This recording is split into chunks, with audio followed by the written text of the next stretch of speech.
So, as we approach the end of the third section of the grounding of the metaphysics of morals, this problem of what would motivate us arises.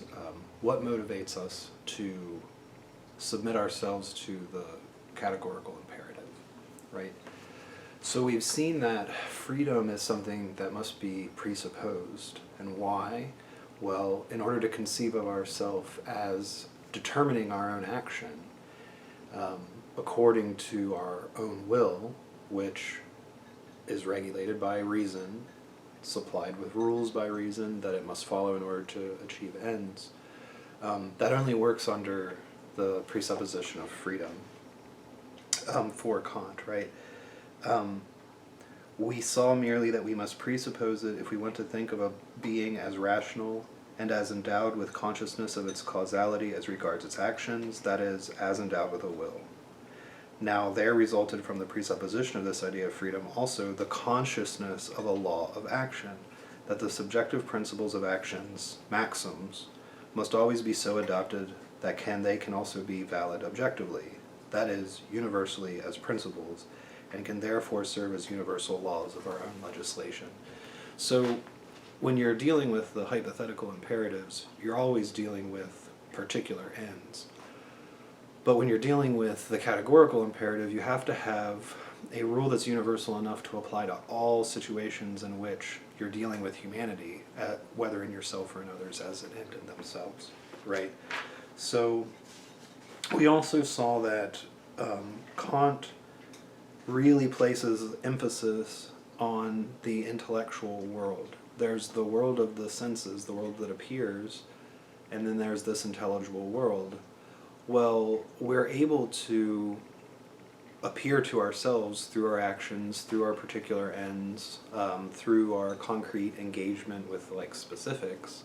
But one of the things that we can't do is bring purely intelligible things like reason itself or freedom itself into the realm of appearances. These are things that we can deduce and we can figure them out logically, but you can't make freedom as such, or the form of freedom, appear to you as a sensible object. You find sensible objects that act according to your understanding of freedom. They appear to be acting freely, but what appears to you is the specific actions that they're undertaking. The form of freedom itself doesn't appear to you through that, right? So again, that's another reason why in this third section, Kant is butting up against what he perceives to be the limits of reason, right? It's just not possible, given the way our experience works, to be presented with the sensible appearance of the pure form of freedom or something like that. Again, we can deduce freedom and we can figure it out logically, formally. We can get a concept in hand, but we're never going to see it manifest. We're only going to be able to infer it through the specific appearances that we see. So this makes Kant worried that perhaps we are entering into a circle. He says one must frankly admit that there is here a sort of circle from which, so it seems, there is no way to escape. In the order of efficient causes, we assume that we are free so that we may think of ourselves as subject to moral laws in the order of ends. And we then think of ourselves as subject to these laws because we have attributed to ourselves freedom of the will. Freedom and self-legislation of the will are both autonomy and are hence reciprocal concepts. Since they are reciprocal, one of them cannot be used to explain the other or to supply its ground, but can at most be used only for logical purposes to bring seemingly different conceptions of the same object under a single concept. So remember I said that the concepts on the formal level are going to be related to each other. Almost like nesting dolls or something like that, right? You'll find concepts sort of related to one another internally, nested sort of within one another. So this is the idea that he's talking about with sort of reciprocal concepts, right? You can't use one to explain the other.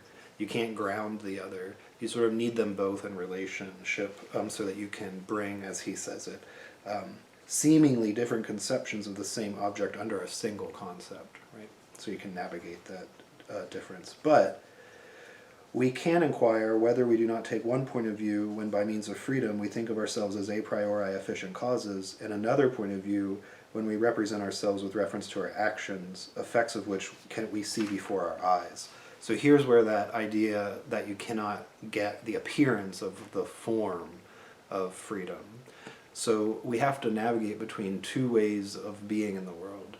This will actually become really important a little bit later in philosophy. I'm going to talk about this problem of ambiguity in Simone de Beauvoir. I think you can see an analogous problem here. On the one hand, we appear as intelligible. We appear as willful agents in the world that set ends and submit ourselves to our own laws and all that stuff. But on the other hand, we also appear as an object in the world of the senses. We're a body that are affected by different things. So Kant thinks we have to be careful that we don't misapply, that we basically don't make a kind of category mistake where we apply the wrong kinds of concepts categorically to the wrong domain of action. So there's one understanding of like a formal, remember that distinction between formal, from a formal cause, like the conditional, if then, to like material cause, dominoes falling over. When we're dealing with the will and determining its own ends, we're dealing with the formal kind of necessity. That sort of, if hypothetical, if I do X, Y, Z, this and so on will follow. Then, when we move to the sensible world and we're talking about ourselves as embodied, we are dealing with the sort of push and pull usual causal mechanics of like I push something with my hand and it falls over, kind of thing. So this is the conceptual ambiguity that Kant thinks we need to be careful when navigating, that we're not wrongfully applying one idea of cause to the domain that's inappropriate to it. So the formal logical causal necessity goes with the will and the intellectual side, and the material cause stuff goes with the sensible side. So that helps Kant make some headway to alleviate the problem of he sees it as sort of circularity. So he says that we remove that problem. The suspicion we raised was now removed, that there might be a hidden circle involved in our inference from freedom to autonomy, and from this to the moral law. This is to say that we had perhaps laid down the idea of freedom only for the sake of the moral law, in order to subsequently infer this law in its turn from freedom, and that we had therefore not been able to assign any ground at all. Now we see, so this is the important correction that he thinks he's argued for. Now we see that when we think of ourselves as free, we transfer ourselves into the intelligible world as members and know the autonomy of the will together with its consequence, morality. Whereas when we think of ourselves as obligated, we consider ourselves as belonging to the world of sense, and yet at the same time. There's that ambiguity problem. Again, we'll see that more clearly in someone like Beauvoir, but that tension between the subjective life of a person who wills and has experiences versus the objective existence that they have as a body or whatever plays an important role philosophically, right? So he closes with explaining then how the categorical imperative is then impossible from this, right? He views the rational being, qua their intelligence, belonging to the intelligible world, and only insofar as he is efficient cause belonging to the intelligible world does he call this causality a will. But he's conscious of himself as also being in the world of sense. So, a little further down on page 54, if I were solely a member of the intelligible world, then all my actions would be perfectly conformed to the principle of the autonomy of a pure will. If I were solely a part of the world of sense, my actions would have to be taken as in complete conformity with the natural law of desires and inclinations. Therefore, even though on the one hand I must regard myself as a being belonging to the world of sense, yet on the other I shall have to know myself as intelligent and as subject to the law of the intelligent world, which is reason, which contains this law and the idea of freedom, and hence to know myself as subject to the autonomy of the will. Consequently, I must regard the laws of the intelligible world as imperatives for me, and the actions conforming to this principle as duties. Now remember, the whole deontology thing is about conforming ourselves to these duties. So because we're governed, because of the causal power in us, the efficient cause of things being our will, exists as part of the intelligible world and is governed by the laws of reason, the laws of reason become imperative for us, right? Distinct from the causal laws of necessity that operate in the sensible world. Again, like dominoes falling, the push and pull mechanics of you shoot a billiard ball down the table and it hits another one and sets it into motion and all that kind of thing, right? So he still hasn't quite addressed exactly why I would be motivated to sort of adhere this law to this law. So the motivation can't be that, you know, I want to be happy or whatever. It can't be any specific thing, right? It can't be the end of a hypothetical imperative. It has to be the categorical one. It has to be universal and free of these sort of tendencies and inclinations, right? So what he says on page 55, he thereby proves that by having a will free of sensuous impulses, he transfers himself in thought into an order of things entirely different from that of his desires in the field of sensibility, since he cannot expect to attain, by the aforementioned wish, any gratification of his desires or any condition that would satisfy any of his actual or even conceivable inclinations. He can only expect a greater intrinsic worth of his own person. This better person he believes himself to be when he transfers himself to the standpoint of a member of the intelligible world, to which he is involuntarily forced by the idea of freedom, of being independent of determination by causes of the world of sense. From this standpoint he is conscious of having a good will, which by his own admission constitutes the law for the bad will belonging to him as a member of the world of sense, a law whose authority he acknowledges even while he transgresses it. The moral ought, therefore, is therefore a necessary would, insofar as he is a member of the intelligible world, and is thought by him as an ought only insofar as he regards himself as being, at the same time, a member of the world of sense. So again, playing on this distinction between the world of the intelligible and the world of sense, the kind of motivation that we find in the intelligible is completely different. It's a formal kind of motivation. It's not motivation by your inclinations or desires.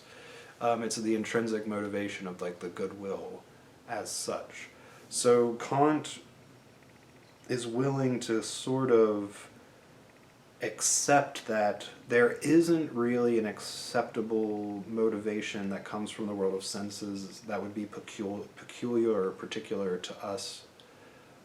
Now, just like we're everything else in Kant's moral philosophy, especially in the grounding, the kind of motivation is a strictly formal one.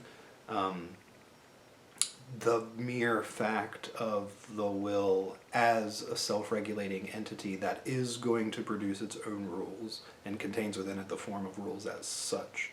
So that the form of rule making as such is what commands the respect. If you remember from a few videos before, this sort of command of respect should be sort of what motivates us in the way that you're motivated by the respect of other duties. Like I said, you only really follow rules that are placed before you because you have a certain amount of respect for them. If you're walking through a park and it says don't walk on the grass, only your respect for those general rules and setup of the park is going to keep you off the grass, unless there's like a police or someone there to forcibly stop you. It's only your respect for the sort of decorum and norms of that public place that will actually sort of keep you from just walking across the grass if you want to. You see that rule and you acknowledge it, and out of respect for it you comply. So that kind of formal motivation, it's an internal and self-reinforcing motivation. It's not one that's stimulated from the outside. So when you recognize that you have a duty and it stems from your own capacity from self-regulation, there's a kind of respect that follows from that you adhere to it in virtue of it is the right thing and for no other reason. Again, that straight and narrow sort of path that leads from the formal principle down to your action, where the maximum of your action can conform with that duty. Okay. I think one of the problems sometimes that people have with Kant is that he's not really willing to appeal to all of the things that normally motivate us. And so the kind of formalism that he aspires to makes it difficult for people to they don't feel like the pull of his arguments as like sort of a passion or as a kind of like persuasion that plays upon your like desires and emotions and the way that you normally live. So there's something kind of dry and formal about Kant's philosophy that sometimes people have a hard time like thinking about. Okay, so why do I follow it? Because remember, it's important for Kant that you're not just causally necessitated to follow it the way that like a domino falls over or the billiard ball moves down the table. You can choose to follow it or not. And that choice to follow the moral law is what makes people good or bad people, the hero or the villain, right? There's nothing worse for Kant, and he talks a couple places in the Grounding about villains. There's nothing worse than recognizing what your duty is and choosing not to do it anyway. It's like the worst thing. It's bad to do something bad accidentally, sure, but way worse to recognize that you have a duty and then to sort of like reject it outright and do the opposite anyway. Which is why the examples of the goodwill that Kant finds intriguing is ones where we have every inclination to disobey duty, and yet, because we know it's the right thing, we do it anyway. We have no other reason to do it except for our recognition that it's right. And for Kant, that's the clearest possible example of when you have a truly goodwill that's doing duty for the sake of duty, just because it knows that it is the right thing and it has respect for the moral law and there's no outside motivation for it or anything there. So you can see that as the grounding of the metaphysics of morals, this has taken us right up to the edge of sort of the capacity for reason. It's pushed sort of Kant's speculative philosophy to the limits, which is somewhat what he expected. He has grounded morality in the formal principle of autonomy, which is a will who is made free by its rational capacity to generate rules, which it then subjects itself to so that it can achieve ends. That's the probably most succinct but somewhat jargon-heavy summary of the general point that gets argued throughout the grounding of the Metaphysics of Morals. So I will stop here. That brings us to the end of Kant's grounding of the Metaphysics of Morals. That wraps section 3. I'll probably add just one more video to this series that provides just a review or a kind of summary of the text. So I'll post just a short sort of summary video to conclude this series on Kant's grounding for the Metaphysics of Morals.